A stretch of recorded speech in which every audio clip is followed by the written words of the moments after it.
Oke, assalamualaikum warahmatullahi wabarakatuh. Perkenalkan, nama saya Khairunisa dari kelas pengantar hukum bisnis App dari jurusan manajemen Fakultas Ekonomi dan Bisnis Universitas Riau.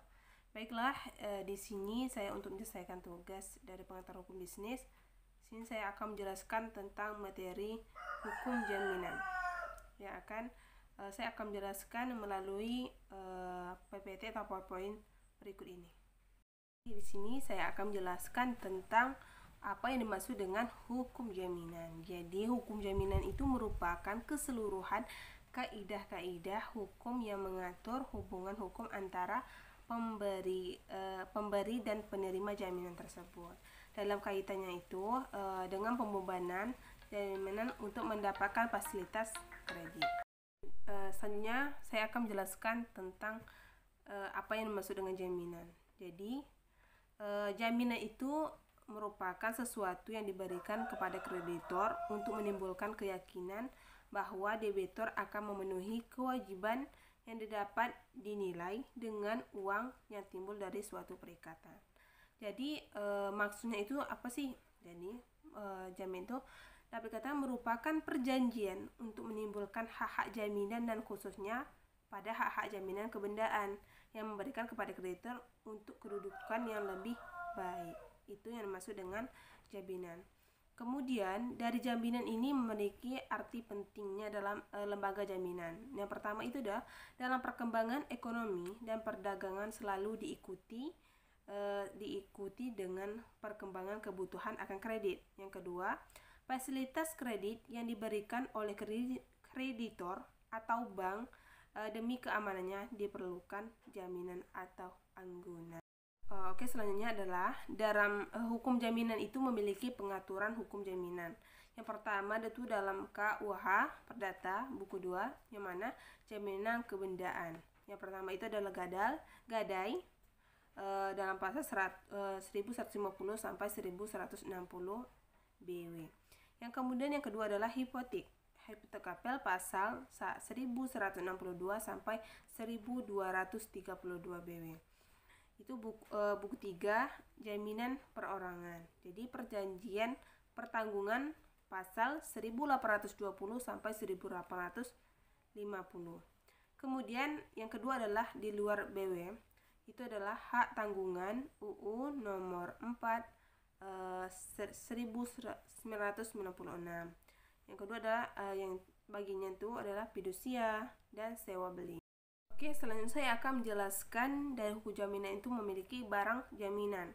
Jadi barang jaminan itu adalah sesuatu yang mempunyai nilai dari debitur yang disertakan dalam perjanjian dalam rangka menjaminkan hutangnya.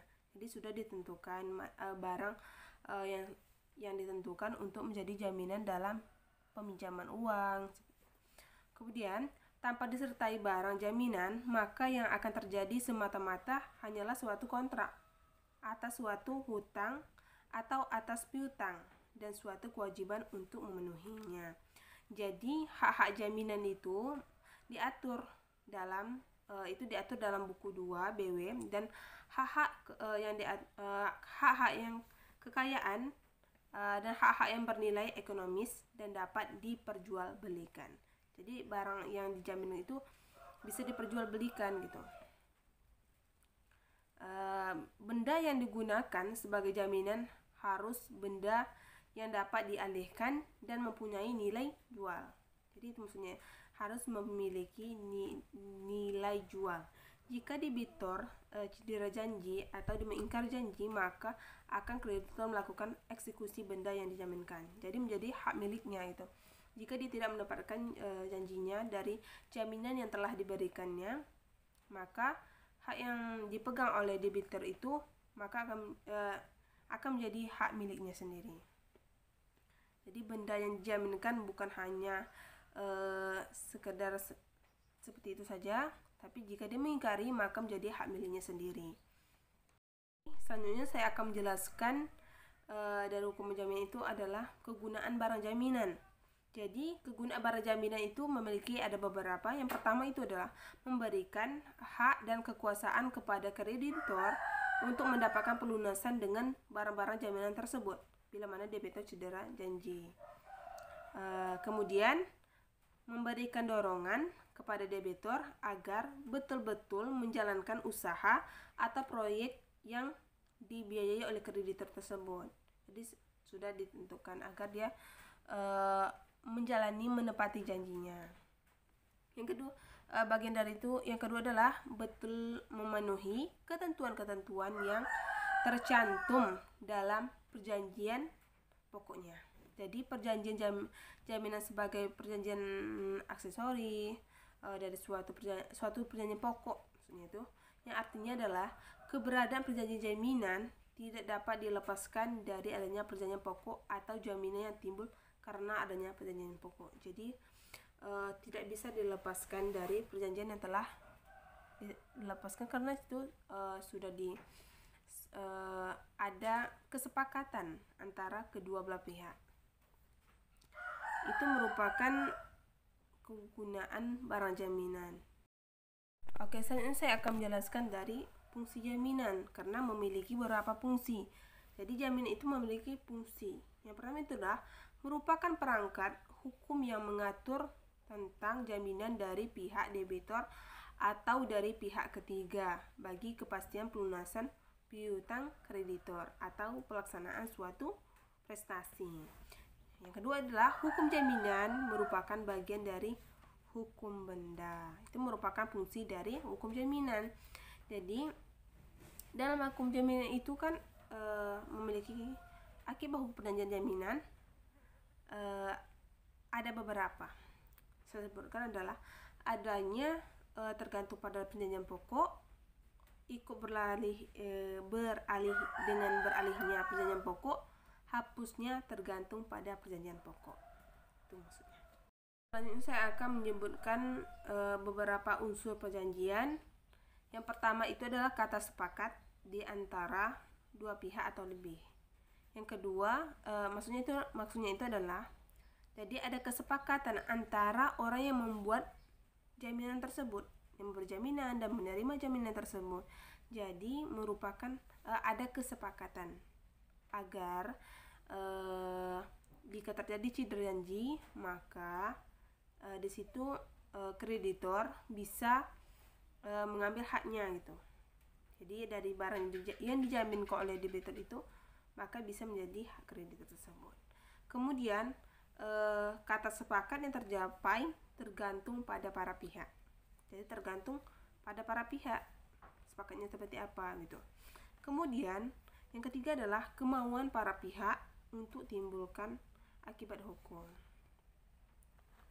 Timbulkan kemauan para pihak untuk timbul akibat hukumnya.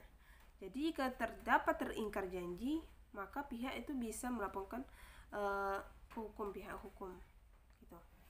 Kemudian yang keempat adalah akibat hukum untuk kepentingan yang satu atas beban pihak yang lain atau timbal balik. Yang kelima adalah dengan mengindahkan persyaratan perundang-undangan. Jadi seperti itu merupakan unsur-unsur dari jaminan. Oke. Kita akan masuk ke jenis jaminan. Apa saja sih maksud dari jenis jaminan itu? Jenis jaminan itu terbagi menjadi dua. Jadi masukkan. Jadi jaminan semacam itu pada dasarnya merupakan penanggungan utang sebagaimana diatur dalam pasal 1820 sampai 1850 sesuai atur dengan. Jadi penanggungan merupakan perjanjian tambahan. Apa sih yang pertama itu masuk dari jenis jaminan? Yang pertama itu adalah jenis jaminannya. Menurut jenisnya, jaminan terbagi atas dua golongan, yaitu jaminan perorangan dan jaminan penundaan. Baiklah, di sini saya akan menjelaskan jaminan perorangan terlebih dahulu. Jadi jaminan perorangan itu adalah jaminan berupa pernyataan kesanggupan yang diberikan oleh seorang pihak ketiga guna menjamin kewajiban-kewajiban debitur kepada kreditor apabila debitur cedera janji. Maksudnya itu adalah ada pihak ketiga yang menjadi jaminan gitu. Misalnya gini, seseorang yang ingin meminjam uang senilai 50 juta. Jadi dan dia memiliki teman gitu, teman yang ingin membantu yang pertama tadi, yang kedua. Kemudian dia teman yang ingin dikasih cerita ini, dia memiliki teman lagi gitu. Kemudian teman yang kedua ini ingin maksudnya tuh membantu teman yang pertama ini untuk meminjam uang kepada pihak ketiga tadi. Jadi pihak ketiga tersebut tadi ingin meminjam, dengan jaminannya adalah yang teman yang kedua tadi yang ingin meminjamkan uang tersebut. Jadi sebagai jaminan adalah teman yang membantu tadi, seperti itu. Itu masuk dengan hukum jaminan perorangan. Jadi ada orang yang menjamin dari hutang tersebut. Jika teman yang pertama tidak membayar gitu, maka dia yang akan membayarnya. Karena apa? Dia telah menjaminkan dirinya bahwa temannya itu bisa membayar.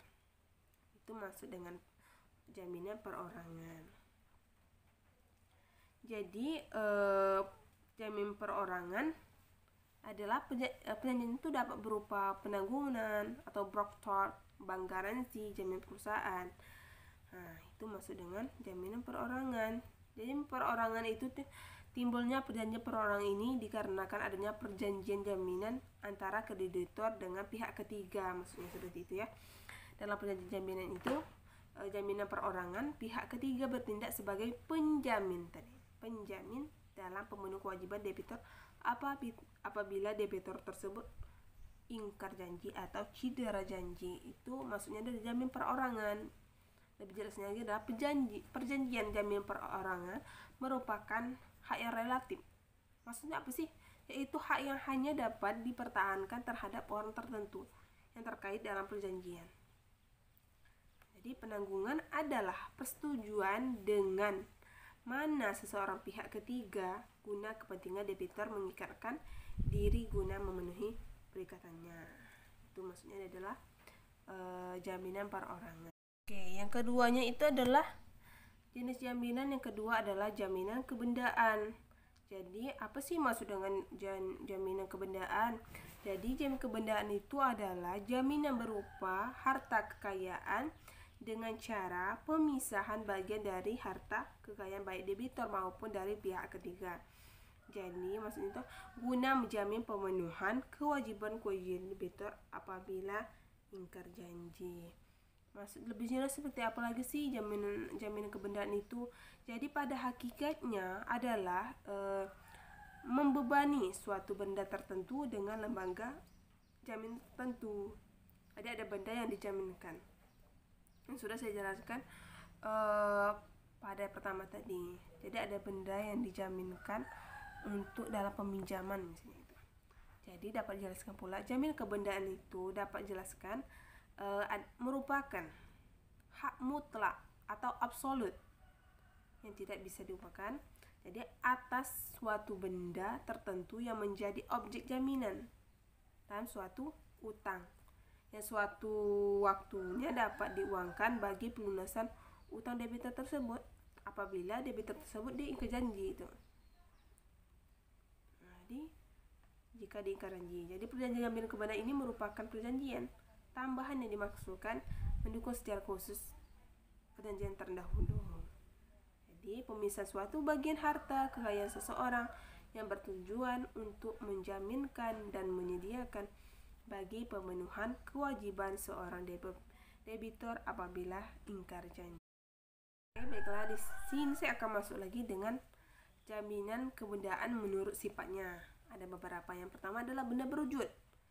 Benda berwujud terbagi menjadi dua, ada benda bergerak dan benda tak bergerak. Yang kedua adalah benda tak berwujud, itu berupa hak tagih. Itu merupakan bagian dari jaminan kebendaan menurut sifatnya. Jadi saya akan menyebutkan fungsi dari jaminan kebendaan. Yang pertama adalah kebendaan menjadi jaminan bersama-sama bagi semuanya orang yang menguntungkan padanya. Yang kedua adalah pendapatan penjualan benda-benda dibagi menurut asas keseimbangan. Yang ketiga, sifat umum dari hak jaminan diartikan bahwa tidak ada perbedaan atau prioritas bagi kreditor tertentu. Itu ya, maksudnya adalah deposito jaminan.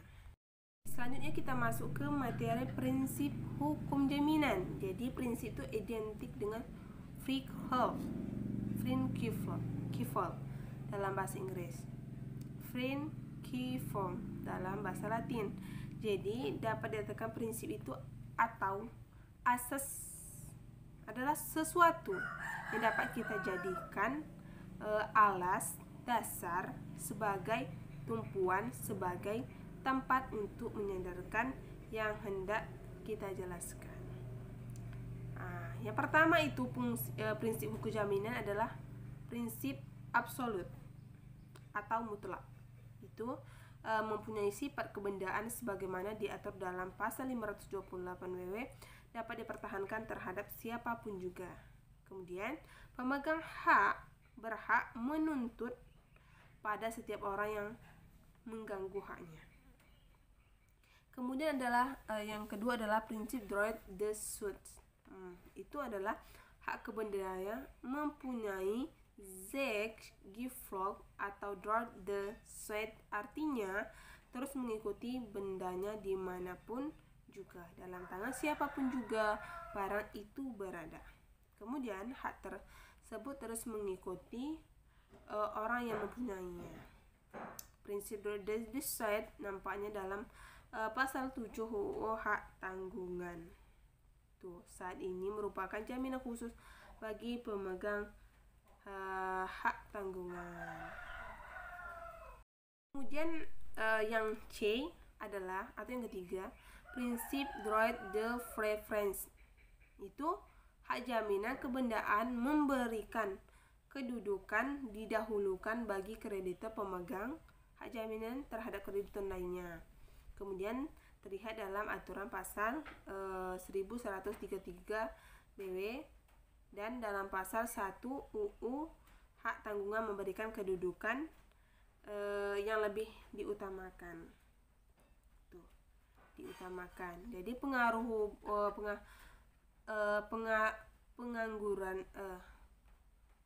pengaruran umum tentang lembaga jaminan dalam ketentuan pasal 1131 BW. Jadi merupakan jaminan secara umum atau jaminan yang lahir dari undang-undang yang memberikan perlindungan bagi semua kreditor dalam kedudukan yang sama. Setiap kreditor itu menikmati hak jaminan yang sama. Kemudian yang terakhir dari prinsip hukum jaminan itu adalah prinsip spesialitas. Itu adalah hak tanggungan hanya dapat dibebankan atas tanah yang ditentukan secara spesifik. Itu maksudnya. Yang kedua, selanjutnya adalah dianut dannya asas spesialitas ini oleh hak tanggungan dapat disimpulkan dari ketentuan pasal 8 dan 11 ayat 1 huruf E UU hak tanggungan. Oke. Itulah dari prinsip hukum jaminan. Oke, sekian, terima kasih. Itulah penjelasan saya tentang materi hukum jaminan. Saya mohon maaf jika terdapat kesalahan atau kata-kata yang salah. Saya sudahi dengan Assalamualaikum warahmatullahi wabarakatuh.